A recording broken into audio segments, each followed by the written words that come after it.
أنا سلمى عمري 9 سنين، عايشة بخيمة مثلها مثل الشارع، فيها دود وحشرات ملهاش باب ومخرقة وممزعة.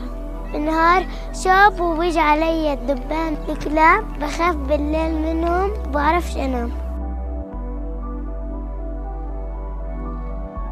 أنا لما عمري 11 سنة، أنا عايشة في خيمة، ويعني الخيمة بنقدرش نعيش فيها بالمرة، كتير شوب وكتير يعني حر، وبالليل برد ويعني وناموس. وأنا نفسي أروح على بيتي وأكمل في مدرستي، حمامي جنبي، ويعني أنام على تختي وأتريح يعني، ويعني أشوف صحباتي. أنا اسمي تاليا، عمري 14 سنة، عايشة في خيمة، والخيمة وضعها صعب، مكونة من شادر وخشب، وفيها حشرات وفيها دبان، وإحنا قريبين من الشارع. وهذه الخيمة مش زي الدار، ملهاش لا سقف ولا إلها حيطان.